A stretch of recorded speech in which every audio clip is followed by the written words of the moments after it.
Halo guys, apa kabar? Salam luar biasa. Jadi baru juga tadi kita nampak seorang pemimpin kita, yaitu upline kita, post dia punya income yang mana dia baru juga melakukan pengeluaran berjumlah Rm50.000 untuk 2 minggu ini.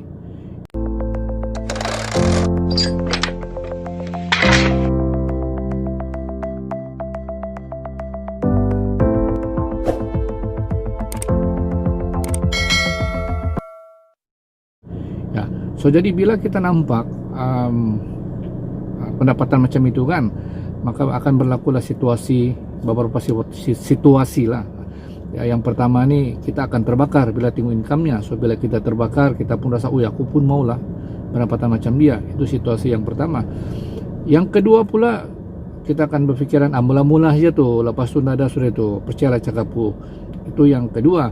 Yang ketiga pula, dia tuh boleh lah, dorang duluan, dorang orang lama, dorang ada pengalaman. Aku ni tak pandai pun, tak tahu apa-apa pun.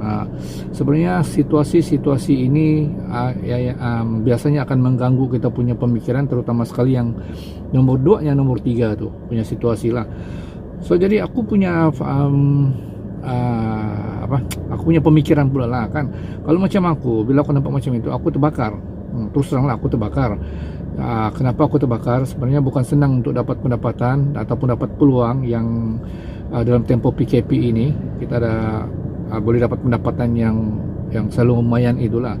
Jadi tentang isu-isu yang tak pandai itu sebenarnya cuma alasan saja. Sebab kalau dipikir betul dalam kehidupan ini, semua kita bermula pun bukan terus pandai. Semua orang pun bermula dengan belajar. Tak pandai itu kita boleh belajar. Yang penting kita bukan minda kita nampak ini sebagai satu peluang, kita rebut dulu. Itu yang paling penting.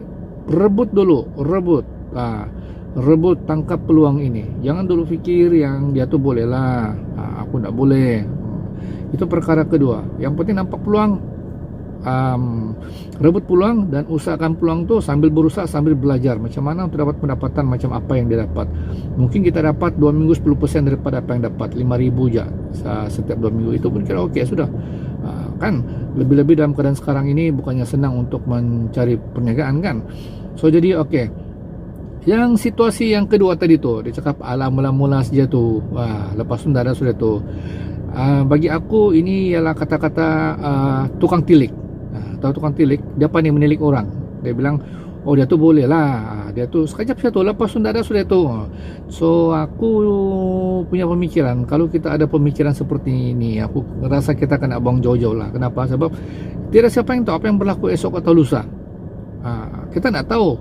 Mungkin juga dia akan berterusan, mungkin juga dia separuh jalan. Kita tak tahu kan, kita tak tahu. Sebab mana mungkin kita boleh tahu apa yang berlaku besok lusa, kecuali kita ni malaikat lah, baru kita tahu. Jadi yang penting kita sudah nampak. Bagi aku, kita nampak ini peluang. Perkara pertama yang kita rebut dulu, kita buang dulu perkara tu yang negatif-negatif tadi tu. Jadi aku nampak ini syarikat ini ataupun impact ini kan, sesuatu yang menarik tentang syarikat ini ialah produk dia memang banyak testimoni, produk dia memang tip top, dan harga pun harga mampu milik, dia kira orang mampu untuk belilah kan. Jadi biasanya kalau produk bagus, dia akan berjalan sendiri. Buktinya saja dalam tempoh sebulan ini, company ini telah bayar bonus untuk dia punya distributor berjumlah Rm20 juta. Ini merupakan rekod tau. Kalau aku punya pemahaman, bukan mudah untuk sebuah syarikat dalam tempo 10 bulan ini dia sudah boleh berkembang begitu pesat. Ya, macam mana kita tahu perkembangannya itu daripada hasil bonus yang dia bayar kepada distributor ya. 20 juta dalam 10 bulan itu besar tuh. Jadi kenapa berlaku pembayaran bonus begitu tinggi? Sebab apa? Sebab produk bagus. Bila produk bagus, produk berkualiti, disokong oleh banyak testimoni kan, maka produk itu akan bergerak sendiri. Jadi leader pun senanglah promote kan. Lebih-lebih lagi dibantu dengan harga yang berpatutan, maka orang pun tak teragak-agak untuk mencuba. Itu ya aku punya pandangan lah. So jadi since company ini pun masih baru juga, belum sampai setahun, baru masuk setahun lah dia di dalam industri MLM ini. Bagi aku ini ialah satu peluang untuk kita merebut peluang ini, supaya kita ada ruang untuk mengubah kita punya ekonomi, untuk diri sendiri atau juga untuk keluarga kita lah. Sebab sekarang bukan senang mau buka bisnis, kau buka bisnis banyak kedai tutup. So jadi ada satu syarikat yang memberikan peluang platform macam ini, rasanya tidak rugi juga kita untuk mencuba.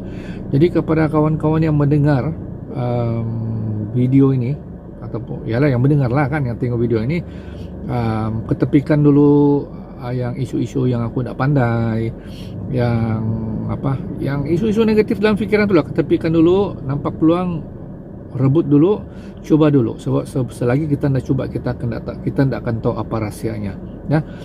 So akhir sekali nasihat daripada aku, kalau kita sudah dapat ini sebagai peluang, kita mesti set dalam hati dan dalam minda kita. Jangan kita layan pencuri-pencuri impian di luar di situ, seperti tidak payah kau buat tuh, itulah inilah, banyak barang-barang negatif dia bagi dengan kita, suruh kita jangan melakukan perniagaan ini. Aku selalu nasihatkan kepada kawan-kawan yang kawan rapatku, selalu aku cakap, kalau kau dengar ayat-ayat begini, perkataan daripada kawan-kawan di luar, dari siapapun, kau buang ke laut. Yang penting kau ikut kata hatimu. Bila kau sudah nampak ini sebagai satu peluang, kau mesti cuba dulu. Sebab kalau kau layan kata-kata negatif tu, besok lusa kalau kau susah, bukan orang datang ke rumahmu untuk antar beras pun, bukan orang bagi kau duit pun. Bagus-bagus. Itu sudah cukup bagus tuh. Kalau time kau susah, kau pergi jumpa orang, minta pinjam duit 50 ringgit atau 100 ringgit, orang kasih pinjam. Tapi rasanya memang orang tidak akan kasih pinjam. So itulah kita panggil pencuri impian. So jangan dilayan pencuri impian ini. Yang penting kita coba dulu. Selepas kita coba, baru kita boleh nilai kita punya kemampuan sejauh mana, sampai di mana. Dan kalau betul-betul berminat, mau kena belajar, tanya pada leader, tanya pada upline yang sudah lama berkecimpung dalam dunia MLM, dan kalau boleh yang sudah berjaya lah, kamu tanya dengan dorang teknik dan cara untuk berjaya dalam industri ini. Jadi guys, itu saja daripada aku untuk hari ini. Kita jumpa lagi di video-video yang akan datang. Thank you.